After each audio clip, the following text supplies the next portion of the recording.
एक सरसब्ज जंगल में खरगोशों का एक गिरोह रहता था। इस गिरोह में दो बच्चे खरगोश बहुत ज्यादा शरारती थे, जिनकी शरारतों से उनके माँ बाप भी तंग आ चुके थे। जंगल के दूसरे हिस्से में एक नन्हा हिरन भी रहता था जो निहायत भोला और सीधा सादा था। एक दिन हिरन घास चरते हुए इस जगह पहुंच गया जहां खरगोशों का गिरोह खेल रहा था। इन शरारती खरगोशों ने हिरन को देखा तो हैरान रह गए क्योंकि इन्होंने पहले कभी ऐसा जानवर नहीं देखा था। एक खरगोश बोला, अरे देखो तो कितना अजीब जानवर है, चलो उसे तंग करते हैं। दोनों खरगोश फुदकते हुए हिरन के करीब पहुंचे और कहने लगे, ए लंबू, तुम्हारा क्या नाम है? हिरन ने नरमी से जवाब दिया, मैं हिरन हूँ। क्या तुम मुझसे दोस्ती करोगे? लेकिन खरगोश शरारत से हंसने लगे और बोले, हम तुम जैसे अजीब जानवर से क्यों दोस्ती करें?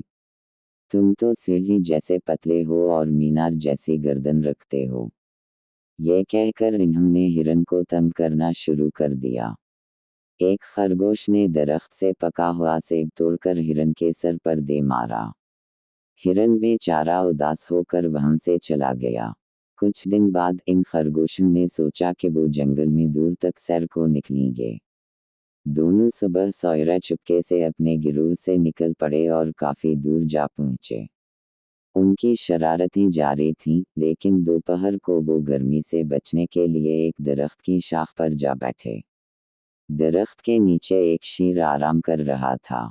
शरारती खरगोशों को शेर नजर नहीं आया, लेकिन जब शेर गिराया तो वो डर गए। फिर भी उनकी शरारत खत्म ना हुई और इन्होंने दरख्त से एक सेब शेर के ऊपर फेंक दिया। सेब शेर की नाक पर गिरा और वो गुस्से से दहाड़ने लगा। शेर ने गुस्से में दरख्त की तरफ छलांग लगाई, मगर खरगोश महफूज थे। लेकिन जब शेर ने बार बार छलांगें लगाईं तो खरगोश डरने लगे। उनकी मदद के लिए कोई मौजूद नहीं था।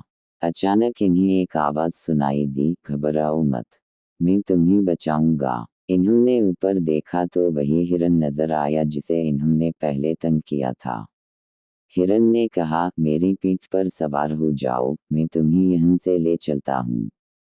दोनों खरगोश शर्मिंदगी से हिरन की गर्दन के सहारे इसकी पीठ पर सवार हो गए। हिरन ने अपनी लंबी टांगों की मदद से शेर को पीछे छोड़ दिया और खरगोशों को एक महफूज जगह पहुंचा दिया। खरगोशों ने हिरन से माफी मांगी और कहा, हमने तुम्हें बहुत सताया था, लेकिन अब हमें अपनी गलती का एहसास हो गया है। हिरन ने मुस्कुराकर कहा, दोस्ती में माफी की जरूरत नहीं होती। इस दिन के बाद दोनों शरारती खरगोश सधुर गए और हिरन के सबसे अच्छे दोस्त बन गए। अब वो मिलजुल कर रहने लगे और किसी को तंग करने के बजाय सबकी मदद करने की कोशिश करते।